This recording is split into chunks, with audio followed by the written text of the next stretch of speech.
Abran sus Biblias, por favor, en el libro de Ezequiel, capítulo 18, en esta mañana. Vamos a concentrarnos en esa porción. Sin embargo, voy a usar varios textos, aparte de Ezequiel. Yo no acostumbro mucho de moverme de un pasaje a otro, me gusta que desarrollemos un texto. Pero en esta mañana quiero ser más temático que expositivo. Y quiero que me presten mucha atención en este sermón porque voy a tratar de desmitificar una idea o creencia que tiene su origen en una interpretación muy equivocada de las Escrituras. Y por colación también voy a hacer un llamado a la conversión. Así que déjame decirte que si no has recibido a Cristo como Salvador, si Cristo no forma el lugar más importante de tu vida, yo quiero animarte que lo hagas, porque los tiempos apremian. Si ustedes observan allí, nos dice el verso 30 en nuestro pasaje: por tanto, yo os juzgaré a cada uno según sus caminos, oh casa de Israel, dice Jehová el Señor. Convertíos y apartaos de todas vuestras transgresiones, y no os será la iniquidad causa de ruina. Esa última declaración me hace pensar un poquito. ¿Cuántos imperios a través de la historia han quedado en ruinas? ¿Cuántos hogares se encuentran en este momento en ruinas? Quiero que pienses cuántas personas se encuentran en ruinas. Y me pregunto si acá en nuestro medio, en esta mañana, hay personas que se encuentran en esa condición. ¿Y cuántos viven vidas arruinadas sencillamente por no prestar debida atención a las advertencias que nos hace Dios a través de su santa palabra? Hace unos minutos se nos estaban dando una orientación de la importancia que tiene el poder prestar crédito a las Escrituras, que van a ir formando nuestro carácter y podamos de esa manera conocer al Señor y por supuesto también servirle debidamente. Así que el Señor nos dice acá, convertíos. Ahora, lo que quiero aclarar en esta mañana es lo siguiente. Voy a insistir, présteme mucha atención. En el ambiente evangélico, en otras áreas también, pero en nuestra creencia se ha,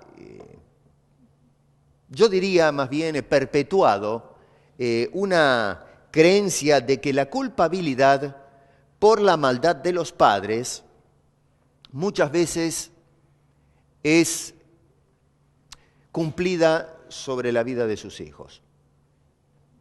En varias oportunidades se me han acercado personas a decir: pastor, dígame una cosa, ¿puede ser posible que los sufrimientos que yo estoy padeciendo en este momento en mi vida sean la consecuencia de los pecados de mis padres?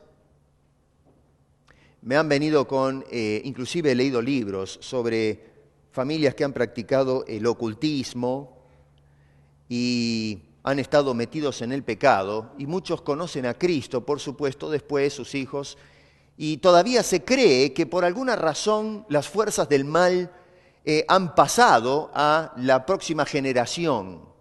Y entonces viven aterrados que pueden ser ellos los residuos, o las situaciones que encaran son el residuo de las faltas de sus padres. Y creo que muchos de ustedes han escuchado esto. Yo tal vez estoy pagando por las faltas de mis padres. Ahora, déjeme hacer un paréntesis antes de seguir adelante. Vamos a ser un poquito justos con este asunto.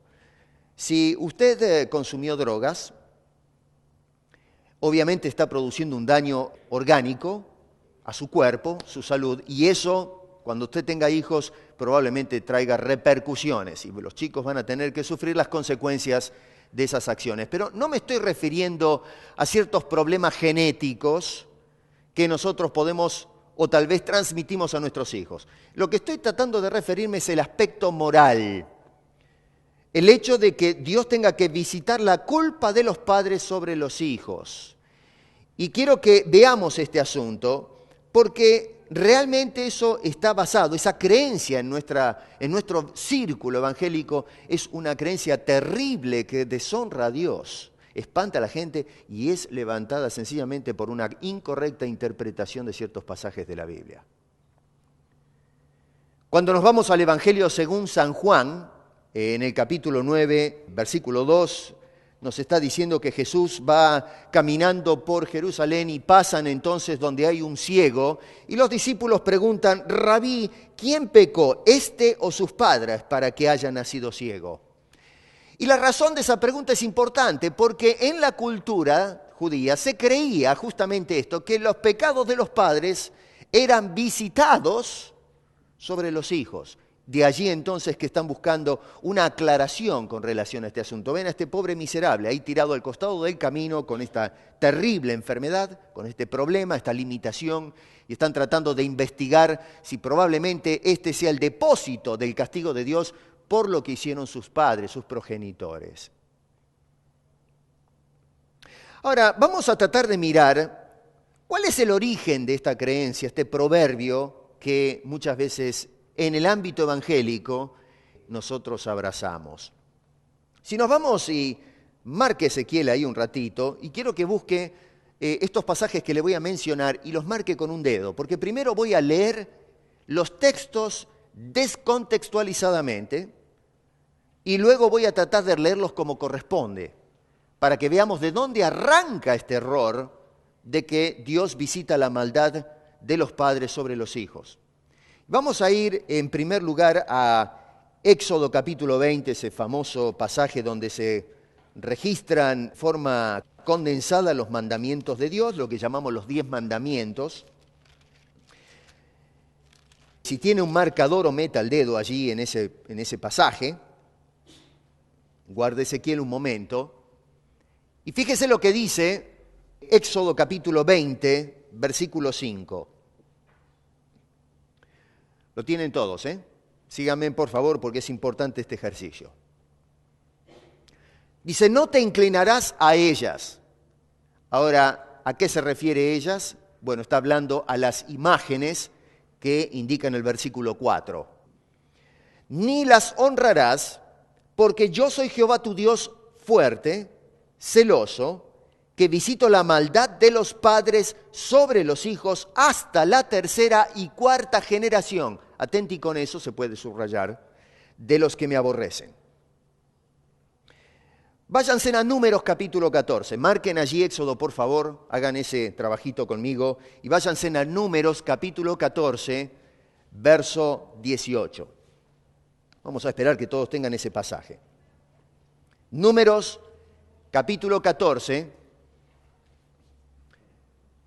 viene Génesis, Éxodo, Levíticos y Números. Es el 4º libro de la Biblia.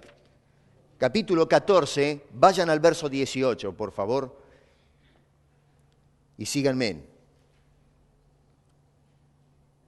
Verso 18 dice, Jehová, tardo para la ira y grande en misericordia, que perdona la iniquidad y la rebelión, aunque de ningún modo tendrá por inocente al culpable, que visita la maldad de los padres sobre los hijos hasta los 3º y hasta los 4º. Marque, por favor, ese texto de Números. Y váyase un pasaje más. Deuteronomio, capítulo 5, versículo... Sí, váyase hasta el versículo 1.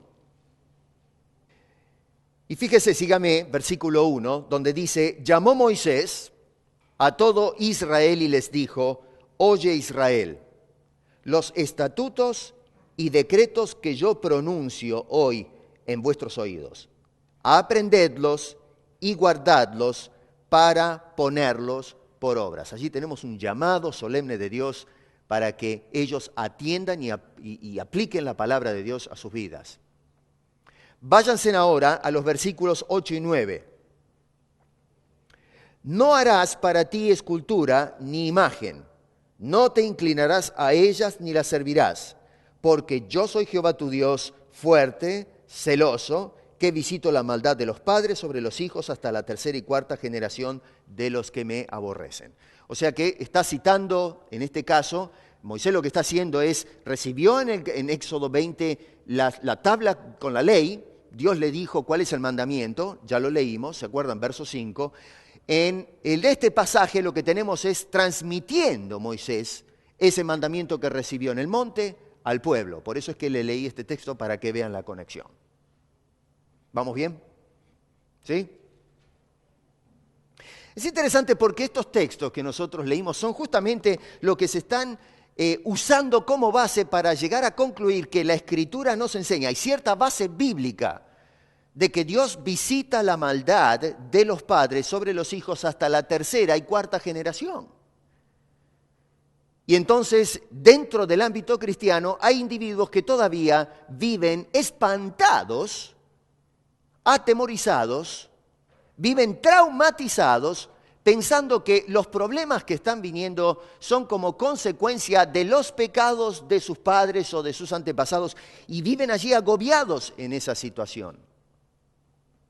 Sin embargo, la interpretación de estos textos tiene un error garrafal y tenemos que prestar mucha atención sobre este asunto. Es decir, que le estamos dando a los textos una interpretación desde fuera, en lugar de dejar que el texto nos hable a nosotros y tratando de indicarnos qué es lo que realmente nos está diciendo el Señor. Y cuando nosotros manipulamos la Escritura así, francamente, déjeme decirle, estamos deshonrando y estamos insultando a Dios.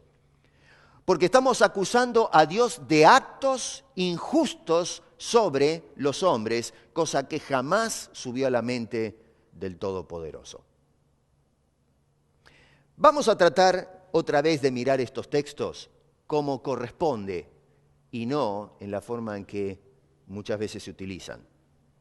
Observe, por ejemplo, en el capítulo 20, otra vez de Éxodo, que usted marcó allí con el dedo o algún papelito, alguna lapicera.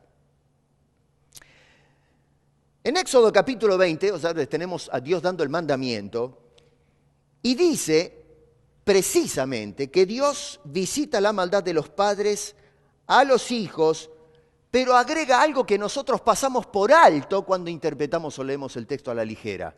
Y dice que visita la maldad de los padres a los hijos de los que me aborrecen. Y cuidado, no parta el versículo en la mitad, termine de leer el texto. Dice Dios, en aquella revelación en el monte, que Dios entonces visita el pecado sobre los padres, sobre los hijos, pero si son los que aborrecen a Dios. Si usted entonces quita esa porción, tenemos un problema serio. Dios puede ser que visite la maldad de los padres a los hijos, pero cuando está mencionando los hijos, son hijos que aborrecen a Dios, tanto los padres como los hijos. Y acá yo creo que tenemos que tener mucho cuidado los padres, qué educación le damos a los hijos. Porque puede ser que, desgraciadamente, por el ejemplo irresponsable de nosotros los padres, nuestros hijos estén viviendo vidas aborrecibles a Dios. No que ellos pagan por mis faltas, sino que simplemente están imitando las faltas que yo cometí. Ellos están fallando también a Dios y por eso Dios los visita con castigo, sencillamente porque ellos son aborrecibles a Dios. Si nos vamos al pasaje de... Lo mismo sucede con Deuteronomio, capítulo 5, verso 9. Tenemos allí otra vez a Moisés hablando del mandamiento de Dios que tenemos en Éxodo. En cuanto al libro de Números, vamos a mirar otra vez ese pasaje con un poquito más de atención. Y otra vez, discúlpenme que los paseo un poquito de acá para allá, esto marea, pero quiero presentar la tesis escrituralmente. No que usted escuche un sermón acá de alguien que presenta su opinión. Ya he dicho varias veces que mi opinión es poco relevante, lo que interesa es lo que Dios tiene que decir sobre estas cosas. En cuanto a Números, en primer lugar tenemos que tomar nota cuando leemos este pasaje, qué es lo que se está hablando y por qué se está hablando. Y usted al leer Números 14 tiene que prestar atención que se trata de una oración que está elevando Moisés a Dios. O sea que no es Dios dándole un mandamiento a Moisés. Así que tenemos un enfoque completamente diferente del libro de Éxodo. Acá Moisés está orando a Dios para evitar que Dios descargue sus juicios justos sobre la nación que estaba andando mal, espiritualmente hablando, con el Señor. Si ustedes observan los versículos 2 y 3, dice, se quejaron contra Moisés, el pueblo, ¿no? Y contra Aarón, todos los hijos de Israel que habían salido de Egipto, iban por el desierto para ser introducidos a la tierra de Canaán o la tierra prometida. Y les dijo toda la multitud, mire lo que dice el pueblo, ojalá muriéramos en la tierra de Egipto o en este desierto, ojalá muriéramos.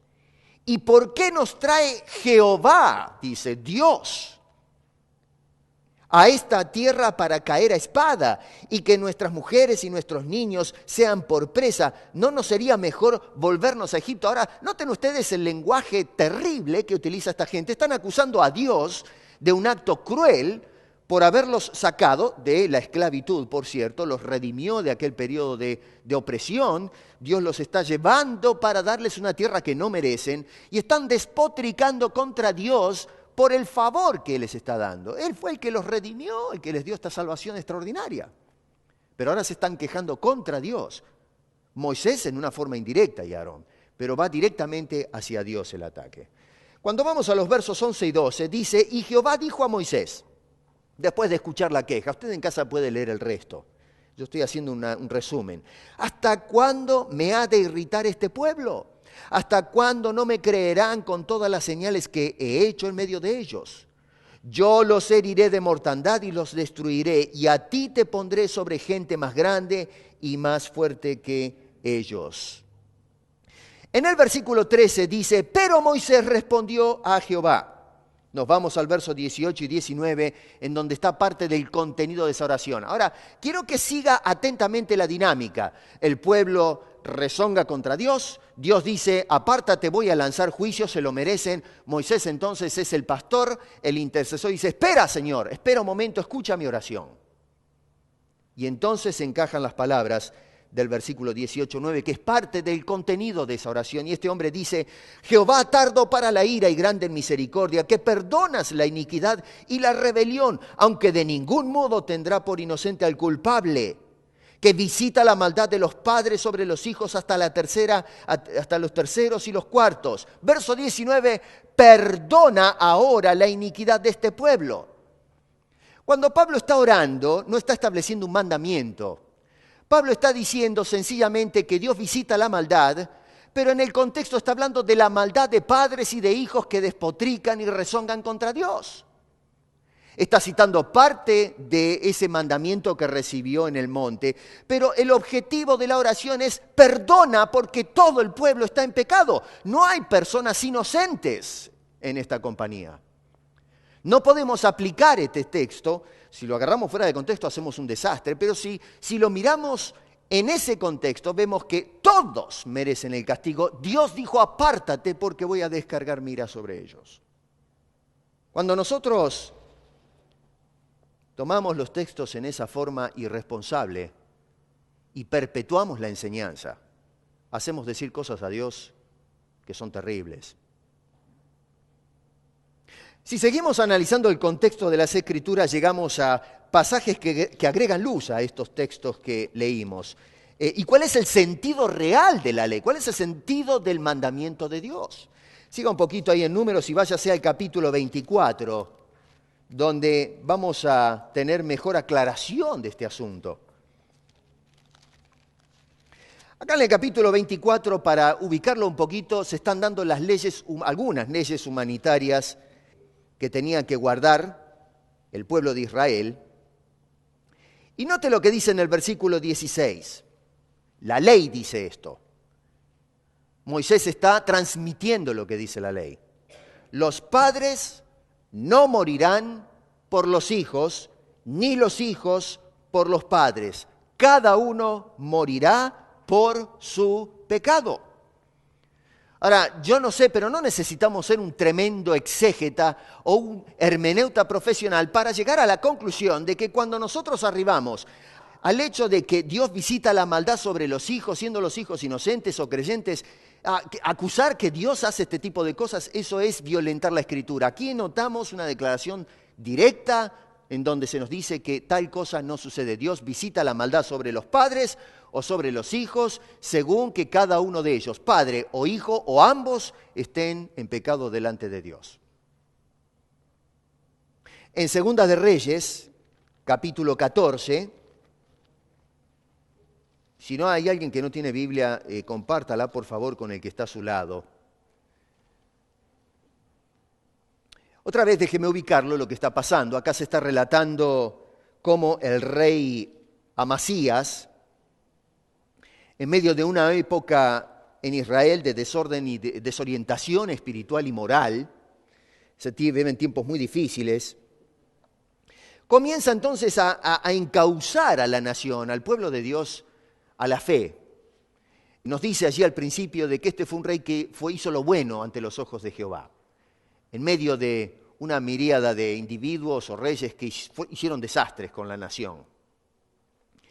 Y entonces nos dice allí que trae a juicio a los asesinos de su padre. Cuando llegamos al verso 6, dice lo siguiente: pero no mató a los hijos de los que le dieron muerte, es decir, a su padre, conforme a lo que está escrito en el libro de la ley de Moisés, donde Jehová mandó diciendo. ¿Sí? Fíjense cómo se cita el libro de la ley, y aquí podemos preguntar, bueno, ¿qué es lo que nos enseña la ley o el mandamiento de Dios? No matarán a los padres por los hijos, ni a los hijos por los padres, sino que cada uno morirá por su propio pecado. Hermano querido, eso es lo que dice la ley. Desafortunadamente hay quienes han tomado las palabras fuera de contexto y han perpetuado entonces esa idea horrenda de que Dios es un Dios sediento por castigar, por destruir, por amasar a la gente que está en pecado. Se nos pinta un Dios que está reventando de venganza. Y obviamente ese Dios entonces se espanta y nadie quiere acercarse a ese Dios. Y resulta que nos pone en una situación compleja porque resulta que tenemos que acercarnos a Dios para recibir sus beneficios, pero es un Dios terrible, un Dios que no conviene. Es más, es un Dios que es injusto, porque si tenemos una persona que vive una vida recta, está recibiendo el castigo que no le corresponde debido a las faltas de otras generaciones. Y por supuesto, muchos cuando escuchan a los evangélicos decir semejante cosa, los de afuera dicen, pero ¿qué clase de Dios adora a este pueblo? Y entonces comenzamos a decir cosas que deshonran a ese Dios que nosotros queremos servir y adorar. Cuando nosotros volvemos otra vez al incidente de Juan, capítulo 9, ante la pregunta de los discípulos, Jesús respondió un rotundo no. ¿Pecó este o sus padres? Y Jesús dice estas palabras. Dice, no es que pecó este ni sus padres. Si acá el problema no es ese credo que tenían los judíos por tradición. Dice, sino que sucedió para que las obras de Dios se manifestasen en él. Más adelante sanó a este hombre, lo presentaron ahí al Sanedrín, empezaron a hacerles preguntas, ¿cómo es que tú ahora estás sanado? Y el hombre dijo, bueno, el hombre este me tocó, me sanó, qué sé yo, y se armó un lío bárbaro. En las situaciones al pobre hombre lo echaron después del Sanedrín. Los comulgaron al Señor. Curiosamente en el libro de Ezequiel, otra vez, vamos ahora sí a Ezequiel capítulo 18, esto es para darle un poco de trasfondo teológico sobre lo que le estoy indicando. Tenemos exactamente la misma creencia. En el verso 2 se plantea esta pregunta. Dice, ¿qué pensáis vosotros los que usáis este refrán sobre la tierra de Israel que dice, los padres comieron las uvas agrias y los dientes de los hijos tienen la dentera? Es un proverbio, ¿no es cierto?, que se había perpetuado en donde se hablaba justamente de este principio. Los padres pecaron, los hijos reciben las consecuencias. Eso quiere decir, comieron las uvas agrias y las caries o el problema de los dientes los tienen los hijos. Ahora, ¿qué es un refrán? No sé si aparece la definición de refrán acá en la pantalla, ¿sí? Refrán nos dice el diccionario que es una frase de origen popular, algo que sale de la gente y que tiene origen en una tradición, es algo que se va repitiendo y va agarrando fuerza, se va arraigando en la gente, y en la cual se tratan de expresar un pensamiento moral, ético, alguna lección, una moraleja detrás de ese refrán. Aquí se nos está diciendo que eso es lo que estaba sucediendo. Había un refrán, algo que se había hecho tradición, que se repetía constantemente en el pueblo de Israel, como sucede con nosotros los evangélicos. Repetimos este asunto sin hacer una investigación responsable si es así nuestro Dios, si actúa de esta manera. Estamos más o menos por los años 592, 570 antes del nacimiento de Jesucristo. Estamos en momentos antes, poco antes de la toma de Judá por los ejércitos de Babilonia, es decir, la caída de la ciudad de Jerusalén. Mucha de esta gente había llegado a la conclusión de que ellos no habían sido tan malos después de todo, que ellos estaban pasando por una crisis sociopolítica y espiritual debido a los pecados acumulativos de generaciones anteriores. Es cierto, hemos estado observando en los cultos de oración sobre la historia de la redención y hemos observado lentamente cómo año tras año, generación tras generación, el pueblo de Israel ha hecho un hábito el pecar y darle la espalda a Dios. Y Dios llegó el momento que la paciencia llegó a su colmo y entonces Dios tiene que actuar, tiene que darle una lección a este pueblo. Dios es un Dios justo y tiene que de alguna manera redituar el pecado y la desfachatez de la nación. Y de alguna manera, por un amor intenso, a través de esta disciplina, de esta prueba por la cual están por pasar, Dios trataría de traerlos otra vez a su seno para que puedan adorarle y acercarse a sus beneficios. Dios no estaba desesperado por castigarlos, sino que lo que quería era corregir y nutrir a la nación. Entonces llegamos a este punto crítico, este punto de tensión en el pueblo de Israel. Y entonces esta gente dice, bueno, nosotros estamos sufriendo injustamente. Cuando Dios pregunta allí en el verso 2, ¿qué pensáis los que usáis este refrán? La respuesta nos preguntamos nosotros, bueno, ¿qué es lo que pensaba realmente el pueblo de Israel? Dios pregunta al pueblo, pero a nosotros nos interesa saber qué es realmente lo que pensaban. Si Dios si está haciendo la pregunta es porque algo pasaba por la cabeza de esta gente. Y tenemos que leer un poco acá, tenemos que avanzar para darle respuesta a esa pregunta. ¿Qué es lo que la gente pensaba acerca de Dios? Y la respuesta la encontramos implícitamente en los versículos más adelante, verso 25 si quieren, donde dice, y si dijeres, no es recto el camino del Señor, oíd ahora, casa de Israel, ¿no es recto mi camino? ¿No son vuestros caminos torcidos? Lo que está en esa pregunta podemos ver el fermento que da origen a la pregunta de Dios. Ellos decían, Dios no es justo, no es recto. No es un Dios equitativo. Lo que ellos estaban rumiando la idea, estaban nutriendo ese concepto equivocado de que Dios es un Dios que castiga injustamente y nos está descargando su juicio a nosotros por todo lo que hicieron nuestros padres en el pasado. Y por eso estamos sufriendo el sitio y ahora estamos a las vísperas de la deportación a tierras extrañas. Por lo tanto, entonces, lo vemos ahora a Dios en este capítulo 18 interviniendo para vindicar su justicia, para poder corregir la ofensa que está haciendo el pueblo, acusando a Dios de actuar en una forma incorrecta y aclarando cómo administra esa justicia en una forma justa y equitativa. Versículos 3 y 4 dice, vivo yo, dice Jehová el Señor, que nunca más tendréis por qué usar este refrán en Israel. He aquí todas las almas son mías, como el alma del Padre, así el alma del Hijo es mía.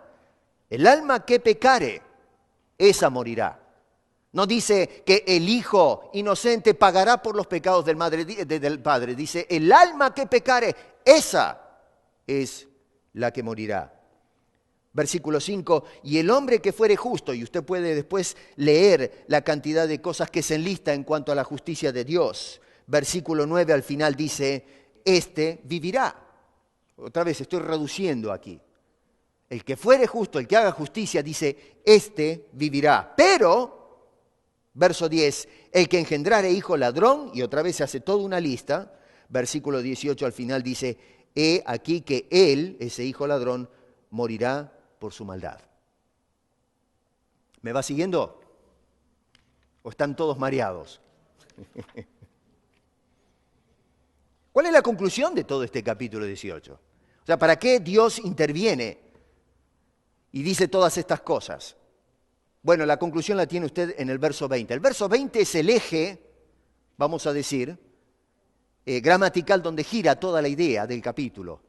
Y en el verso 20 dice, el alma que pecare, esa morirá. El Hijo no llevará el pecado del Padre, ni el Padre llevará el pecado del Hijo. La justicia del justo será sobre él, y la impiedad del impío será sobre él. ¿Me entiende? Sáquese la idea esa de que Dios está persiguiéndolo a usted por los pecados de su Padre. Dios, ese no es el Dios que se revela a través de las Escrituras. Eso es una idea, es un refrán que lo sacamos no sé de dónde, utilizando pasajes así por la mitad, cortándolos, y entonces nos hemos creado una idea que espanta y que realmente yo considero deshonra la justicia de Dios. ¿Qué conclusiones sacamos nosotros de este ejercicio que les hice hacer en esta mañana? Vamos a mirar algunos puntitos antes de terminar. Número 1. La primera lección que sacamos de todo esto, hermano querido, tenemos que revisar el origen de nuestras creencias. Usted a veces por tradición creemos una cantidad de cosas, pero ¿se ha sentado usted a analizar lo que cree? En nuestra cultura latinoamericana tenemos un montón de creencias. Creencia del pomberito, el diablito de abajo del árbol y una cantidad de cosas que por tradición las creemos. Tenemos un montón de dichos y a veces se utilizan dichos utilizando pedazos de pasajes de la Biblia. A veces la gente dice, bueno, no hagas lo que no te gusta que te hagan. Y ahí se quedó todo el dicho y suena muy bien, muy moral. Pero le resulta que tenemos que mirar todo el contexto de ese dicho. Cuando dicen, Dios es amor. Ya bueno, pero Dios es amor con el pretexto de que no me va a condenar si yo actúo con injusticia. No, pero la Biblia dice que Dios es amor, pero también Dios es justo, Dios es santo y Dios es un montón de cosas más. Si no podemos agarrar refranes que nos caen bien a nosotros. Tenemos que tratar de revisar nuestras creencias. ¿Cuál es el origen? ¿De dónde parten? Si son de origen escritural o si son de origen tradicional. Nosotros a veces creemos más en nuestras tradiciones y en nuestros dichos y refranes que en lo que tiene que decir Dios, en áreas de ética o moralidad. Recuerda, número 1, revisa cada dicho. ¿Cuál es el origen de ese dicho? Si está en la palabra de Dios o es algo un refrán de los hombres. La segunda cosa que sacamos de este ejercicio es que tenemos que procurar interpretar correcta y fielmente las Escrituras. Porque ¿qué pasa? Agarramos acá este pasaje, por ejemplo, de Éxodo capítulo 5, y decimos, Dios visita la maldad de los padres sobre los hijos, pero dejamos afuera de los que aborrecen, o de los que le aborrecen. Y pienso que eso no necesita más agua para darle claridad al asunto. Así que nosotros tenemos que tomar nota de ese detalle. Cuando vamos a respaldar algo en las Escrituras, asegúrate que estás leyendo cada texto y que estamos entendiendo qué es lo que Dios está comunicando cuando nos habla a través de su palabra.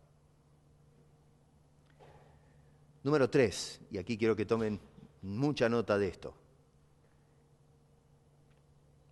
Dios castigará, y que no le quepe la menor duda, el pecado de cada hombre.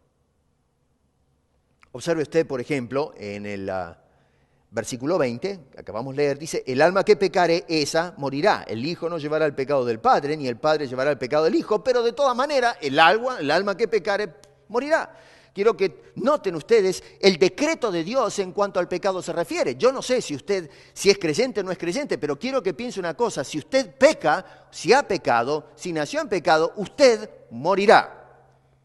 No es asunto de opiniones, no es asunto de creencias. Es asunto de que Dios lo declara y se terminó el partido. Si usted no se aferra a la provisión de Dios para tratar con ese problema, usted está destinado a morir. No solamente ya está muerto espiritualmente, pero lentamente va muriendo físicamente y un día tendrá que encontrarse con el gran juez y dar cuenta por sus actos. Algunos dicen, bueno, pero yo vivo una vida fantástica.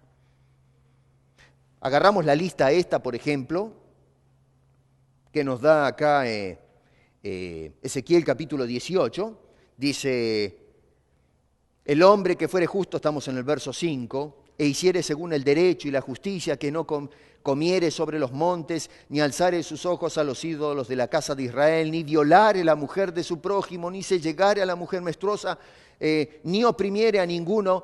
Puede decir uno, bueno, ese soy yo. Yo no hago ninguna de estas cosas, así que yo estoy bien con Dios. No, siga leyendo. Puede ser que estas cosas usted no haga, pero el texto no terminó ahí. Dice que al deudor devolviere su prenda, es decir, al que le debo, le devuelvo. Que no cometiere robo, que no diere de su pan al hambriento y cubriere al desnudo con vestido, que no prestare a interés, es decir, la usura, ni tomare usura, que de la maldad retrajere mano e hiciere juicio verdadero entre hombre y hombre. Y uno puede decir, bueno, eso tampoco lo hago yo. Yo soy una persona que pago mis impuestos, voy a trabajar, mantengo a mi familia, no le pego a nadie, no insulto a nadie, amo a todo el mundo, soy un caso serio.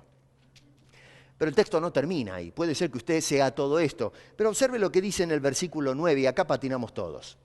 Dice, en mis mandamientos caminare y guardare mis decretos para hacer rectamente. Este es justo.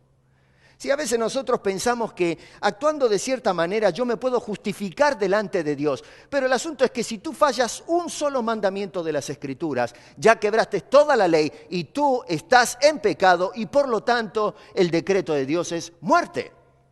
El apóstol San Pablo, escribiendo la carta a los Romanos en el capítulo 6, verso 23, dice, porque la paga del pecado es muerte.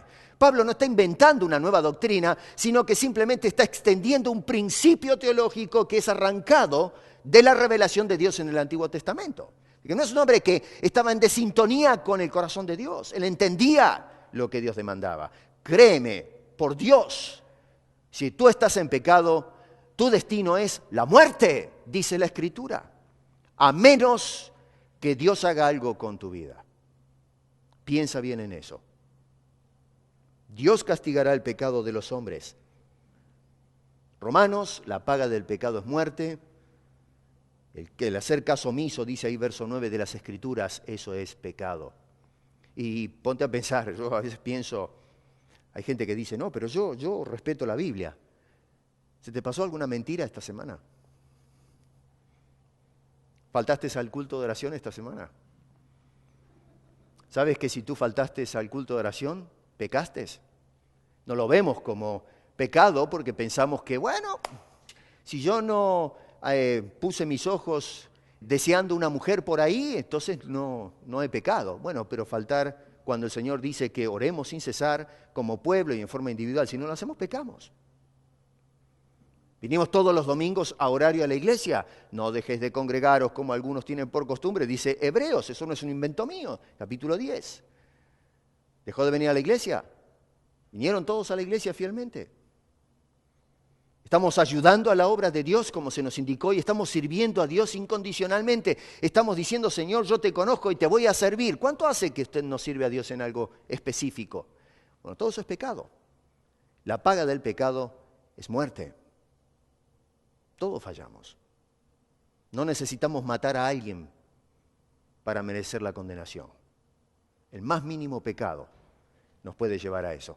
Adán, es interesante el personaje este, porque Adán, yo siempre creo que he hablado ya antes, ¿de qué fue lo que constituyó la pérdida del alma de Adán? Este hombre no deseó a ninguna mujer, porque había una sola, era Eva, así que no pudo engañar a Eva, ni siquiera podía pensar en otra mujer, porque en su mente no cabía. No existía ninguna otra mujer. Si hubiese otra mujer viviendo por ahí, podría irse a dormir de pensamiento diciendo, me gustaría estar con la chola. Pero no existía ninguna otra mujer. Robar, no podía robar. No existía nadie. No podía pelearse con una persona, excepto su señora, porque no existía nadie más. Adán pecó por un pecado que para nosotros sería insignificante, desobedeció a Dios. Un acto simple de desobediencia, un mandamiento de Dios él lo desobedeció. Escuchó una sugerencia y entonces él siguió la sugerencia del enemigo y pecó. Y dice la Escritura que Dios lo expulsó del paraíso. ¿Qué nos hace pensar que nosotros, hoy, después de esa experiencia que nos relata la Escritura, podemos zafar del juicio de la justicia de Dios, habiendo pecado contra él? Si Dios tuvo que expulsar a Adán, en cuanto a relación se refiere, de esa cercanía con Dios, por una simple acto de desobediencia, ponte a pensar cuántos actos de desobediencia, tú y yo también, hemos cometido y cometemos contra Dios. Y si realmente podemos nosotros pretender estar en estado de inocencia delante del Señor y autojustificarnos delante de sus ojos. La cuarta cosa que yo considero la más importante de todo esto, porque cuando nosotros creemos que Dios está sediento en castigar, si se le escaparon los padres, bueno, me la voy a cobrar igual, voy a agarrar a los hijos y les voy a dar con un caño. Pero el asunto es que el contexto del pasaje nos está hablando que Dios no está buscando para castigar al pecador. La Biblia nos dice que Dios está buscando al pecador para salvarlo. Ese es el objetivo de Dios. Si usted se va más adelante, en el verso 32 dice, porque no quiero la muerte del que muere, dice Jehová el Señor, convertíos pues y viviréis. Así que Dios no quiere la destrucción del individuo. Cuando nosotros decimos, Dios visita la maldad del padre a los hijos, estamos contradiciendo el principio del corazón de Dios, no quiero la muerte del pecador. Quiero la salvación del pecador, quiero la vida de esa persona. Es cuando la persona me aborrece a mí y desprecia mi oferta, que entonces me obliga a mí a actuar con justicia y con juicio. ¿Cómo hacemos entonces para esquivar ese castigo? Dice el versículo 30, tenemos que convertirnos. Y el verso 31, debemos manifestar, dice, un corazón nuevo. Hermano querido, y tengo que cerrar, Jesucristo murió en la cruz del Calvario. Y murió hace 2000 años debido a la imposibilidad de generaciones tras generaciones que no pudieron, ni siquiera uno, justificarse delante de Dios. No hubo un solo hombre en la historia y todavía hoy no existe nadie que pueda cumplir la ley de tal forma que pueda decir, Señor, he cumplido todos tus mandamientos, por lo tanto me tienes que otorgar la salvación. Dios tuvo que enviar a Jesús al Calvario a derramar su sangre por tu culpa y por la mía para que nosotros no tengamos que pagar el precio de nuestro castigo. Él estuvo dispuesto a entregar y a derramar su vida por nosotros. La conversión es un punto fundamental. Conversión significa cambiar de dirección. Si nosotros estamos viviendo una vida ausente de Dios, de lo que Dios puede hacer para evitar el castigo del cual está obligado a efectuar. Si nosotros hacemos caso omiso a ese llamado de Dios, somos responsables y la paga del pecado es muerte. Por eso el Señor dice que cuando nosotros pecamos, vayamos a Cristo. El que no es creyente, venga a la cruz, acepte a ese Cristo, conviértase de su condición. Y los que ya somos creyentes, que vayamos y pedamos perdón a Dios, confesemos nuestras faltas y de esa manera Dios nos restaure en esa relación que quedó mellada por nuestras faltas. Debe hacerse constantemente, todos los días, pero nunca pensar que por las faltas de mis padres o de otra persona, Dios me está castigando a mí en una forma injusta, porque no ese es el Dios que nos ve la Biblia. Dios es un Dios justo, es un Dios amoroso, un Dios eficaz, tierno.